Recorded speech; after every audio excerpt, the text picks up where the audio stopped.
जय श्री राधे राधे सभी को। मैं कांति कृष्ण सर सभी को जय श्री राधे कृष्ण।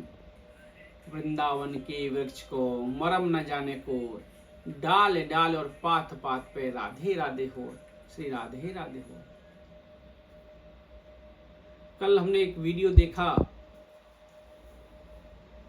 एक विश्व प्रसिद्ध कथावाचक प्रदीप मिश्रा जी बहुत दिनों से उन पर एक राधा रानी जी के बारे में कुछ बोला था।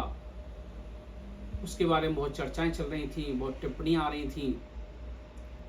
कल हमने देखा वो गए और राधा रानी के दरबार में वहां पर जाके क्षमा प्रार्थना की है।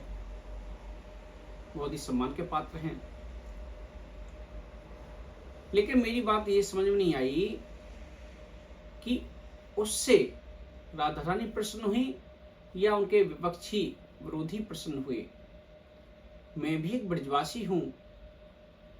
उस पर टिप्पणी लिखी गई है, नाक रगड़कर माफी मांगी। ये कहां तक उचित है? मेरे हिसाब से नहीं। मैं भी किसी अंधविश्वास को बर्दाश्त नहीं करता, अंधविश्वास को फॉलो नहीं करता, अंधविश्वास को नहीं मानता हूं। कुछ कथाओं बोलते हैं कि बेलपत्र को सीधे चढ़ाओ, उल्टी चढ़ाओ, कैसे चढ़ाओ, वो बात अलग है।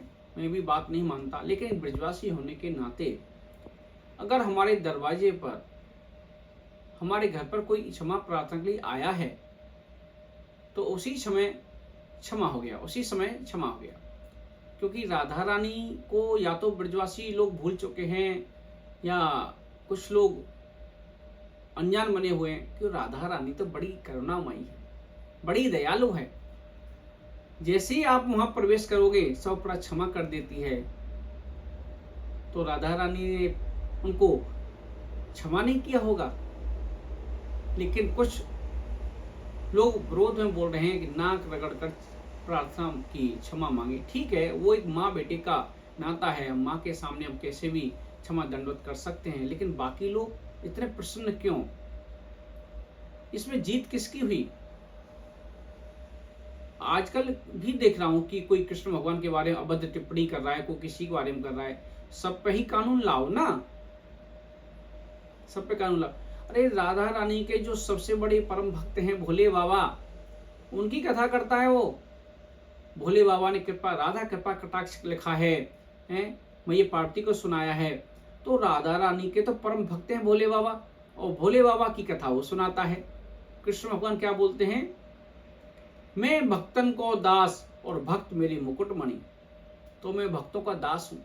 तो राधा रानी इतनी निष्ठुर नहीं है हमारी, बड़ी दयालु है। वो तो प्रसन्न हो गई होगी देखते ही। और कुछ लोग जो वहां साथ में खड़े थे, कोई बोल रहा है नाक रगड़ कर माफी मांगी है, कोई बोल रहा है कुछ। राधा रानी को तो बुरा लगा होगा। हमें ब्रजवासियों को ऐसा नहीं करना चाहिए। हम ब्रजवासी तो बड़े दयालु हैं। अब पता नहीं क्यों बदलाव आ रहा है।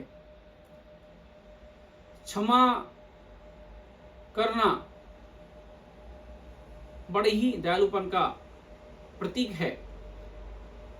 और जो क्षमा मांगने जाता है वो छोटा नहीं होता है, वो तो बहुत बड़ा होता है कि उसके मन में इतना भाव तो है, मैं क्षमा मांगने जा रहा हूं। इसका मतलब वो जिंदा है। अकड़ते तो मुर्दे हैं, आपको पता है। तो सभी से प्रार्थना है, अगर मेरी इस बात से भी कोई संतुष्ट ना हो, मुझे कोई फर्क नहीं पड़ता है। मैं भी ब्रजवासी हूं, मुझे भी अपना मत, अपना विचार रखने का अधिकार है। हमारी राधा रानी बड़ी ही दयालु हैं, वो सभी को क्षमा कर देती हैं।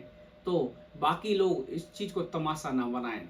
ब्रह्मा जी ने वाकई वहां पर साष्टांग दंडवत प्रणाम किया है, क्षमा प्रार्थना की है द्वापर युग में, उसको भी क्षमा दान किया है। इस बात को ना ज्यादा बढ़ाएं ना चढ़ाएं कि नाक रगड़कर माफी मांगी, ऐसा किया नहीं। आप जाने अनजाने में भक्त का, राधा रानी के ही भक्त का अपमान कर रहे हो। सभी से प्रार्थना है, सत्य सनातन धर्म की ओर बढ़ें, लोगों को भ्रम में न डालें। सभी लोग मिलकर एकजुट होकर सनातन धर्म के लिए कार्य करें। राधा रानी की तरफ चरणों में वंदना करते हुए आगे बढ़ते रहें। राधा रानी बड़ी दयालु है। राधे मेरी स्वामी, मैं राधे जी को दास, जन्म जन्म मोहि दीजिए श्री ब्रजमंडल को वास, श्री वृंदावन को वास। हम सभी ब्रजवासियों की तो जो डिमांड है, जो मांग है, वो प्रार्थना है कि हर समय जन्म मिले, जितना ही मिले वहीं मिले, हमें बैकुंठ भी नहीं चाहिए। इतने स्वभाव कोमल रहता है ब्रजवासियों का। कल मुझे थोड़ा सा आहत हुआ कि एक को बता कर कि उसकी नाक रगड़ माफी मांगे, अच्छा नहीं लगा। राधा रानी हमारी बड़ी दयालु है, बड़ी इतनी निष्ठुर नहीं है राधा रानी। राधा रानी को पहचानो। क्या आपको लगता है सभी ब्रजवासी अपनी जगह पर सही हैं? हमें ब्रजवासियों को सही कदम उठाने चाहिए, अपने आप को समझना चाहिए हम ब्रजवासी कौन हैं, पिछले जन्म में क्या कर्म किया जिसकी वजह से हम ब्रजवासी बने, ब्रज में जन्म मिला।